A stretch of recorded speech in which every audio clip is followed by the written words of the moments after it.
On avance. Il y a la petite page. On rattaque encore une dernière.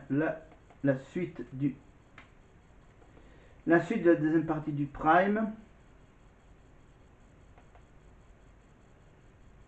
Alors, avec quoi? On est avec Franck. Et là, on est sur quelle chanson de Clara?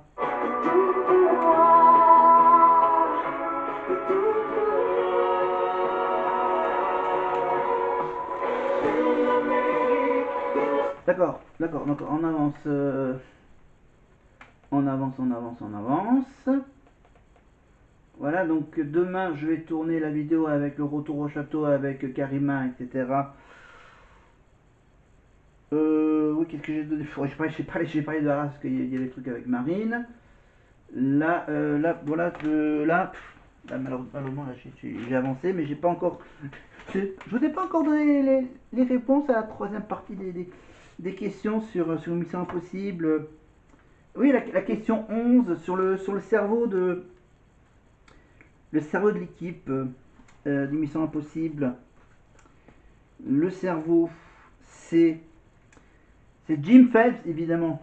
Jim Phelps, évidemment, c'est Tom Cruise qui est le cerveau de l'équipe dans le film.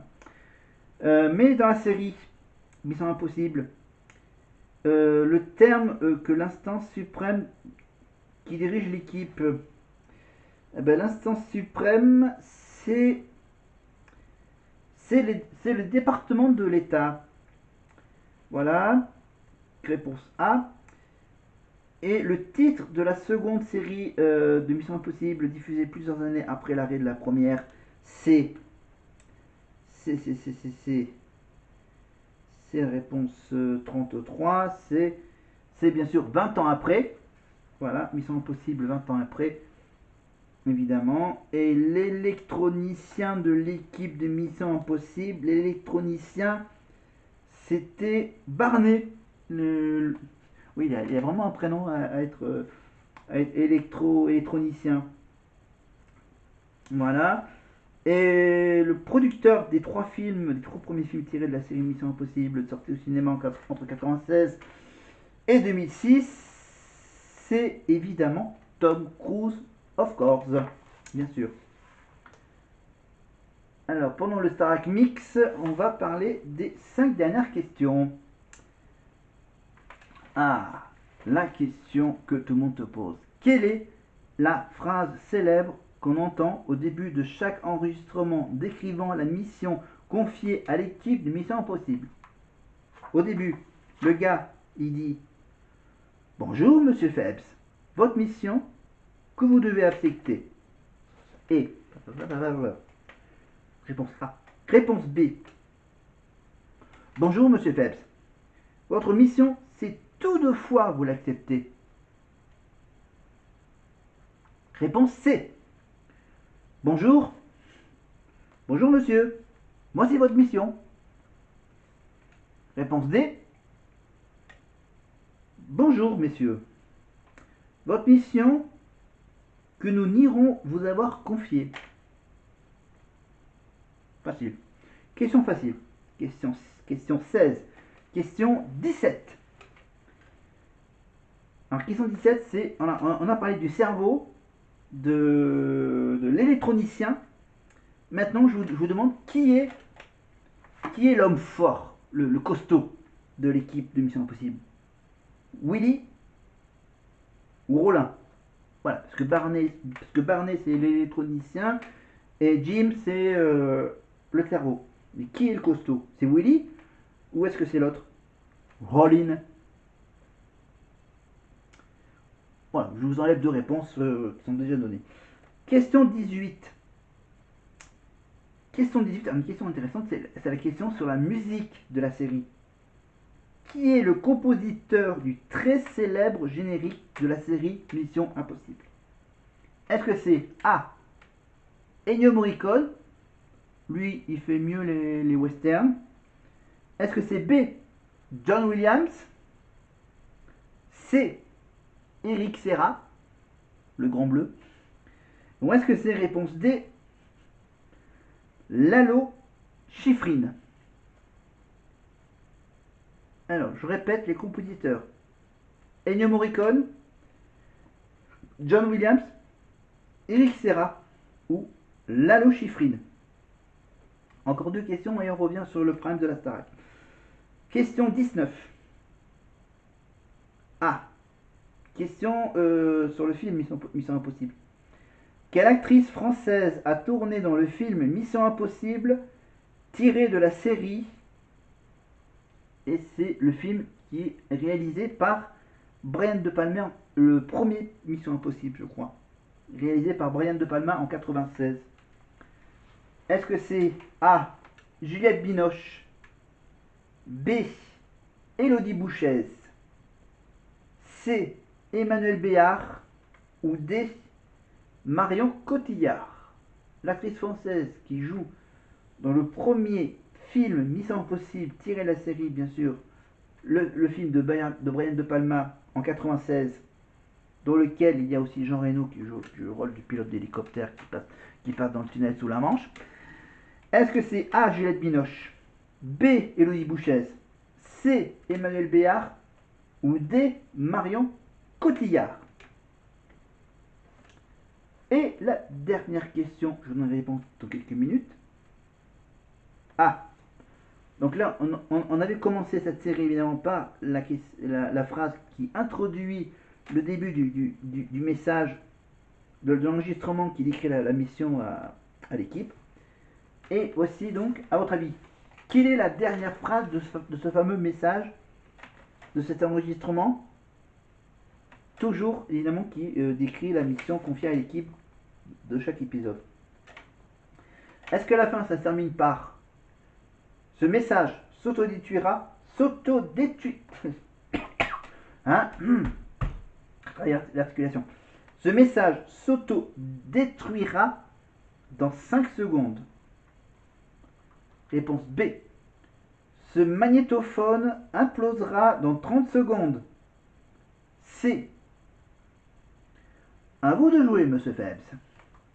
Ou réponse D. Bonne chance, monsieur Phelps. Voilà, vous avez donc les deux premières qui concernent le fameux décompte.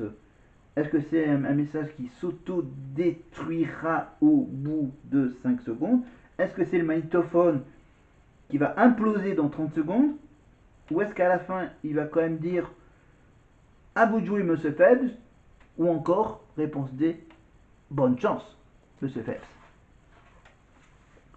Ah, c'est une bonne question qui conclut toute cette longue série des questions sur Mission Impossible.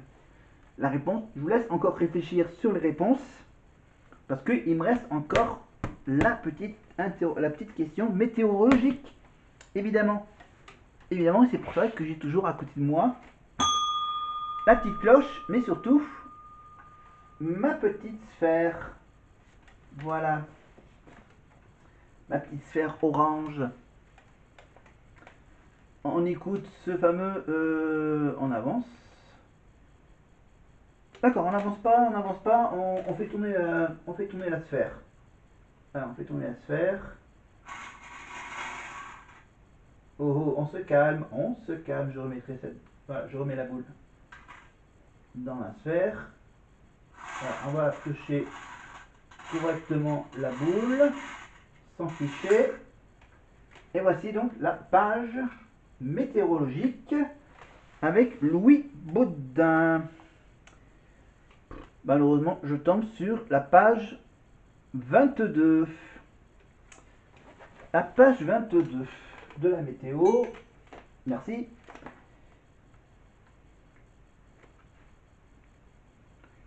Donc, on repioche encore une boule. Que ça parle encore du vent.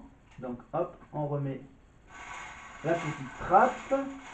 On repioche une nouvelle petite sphère qui me dit qu'on va aller ici. Si on me donne l'accès à la boule. Ah! Là, il me donne un gros chiffre. 81. 8-1. Ah, je suis rassuré. 8-1. Page 81. Donc là, ça va aller loin. Ça va aller loin. Ça va aller loin. On a parlé des nuages. On a parlé du vent. 81. Ah oui, là c'est une question un peu technique.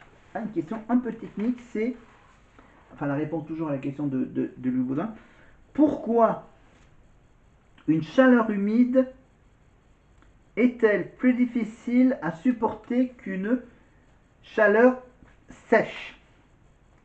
Hein, les fameuses températures à 30, 35, 40 degrés. Tu vois, en été, la chaleur qui affole les thermomètres.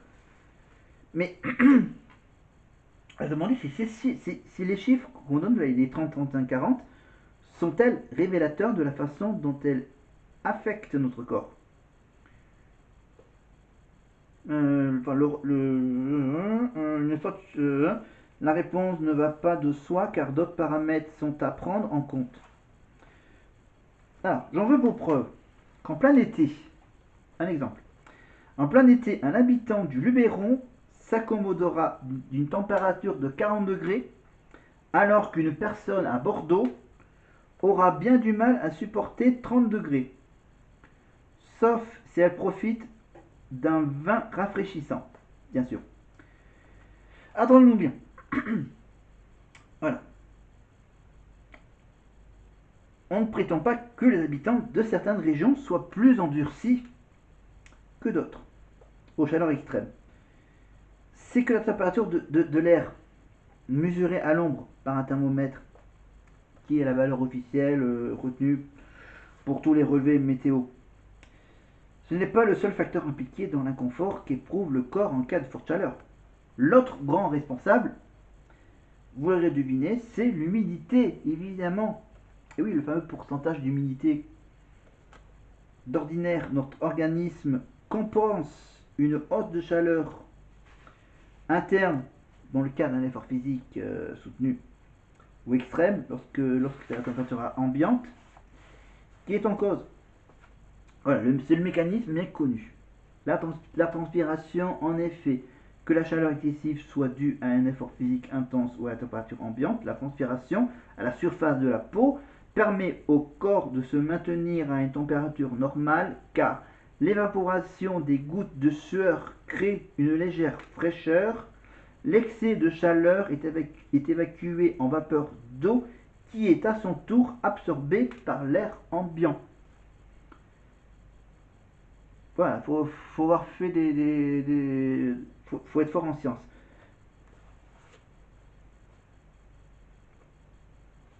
Voilà, voilà, voilà, on passe au dernier chapitre, au dernier paragraphe. Alors, en résumé, pour vous donner une idée, voici à quoi correspondent les différents niveaux d'humidité. Un indice de 20 à 29 correspond à un confort thermique idéal. À partir d'un indice 40, les activités physiques sont vivement déconseillées. Enfin, lorsqu'une forte chaleur s'ajoute à un taux d'humidité très important, on peut atteindre l'indice 50 qui représente le seuil d'alerte. Alors, allez, une petite info sympatoche. Le savez-vous? Il existe une méthode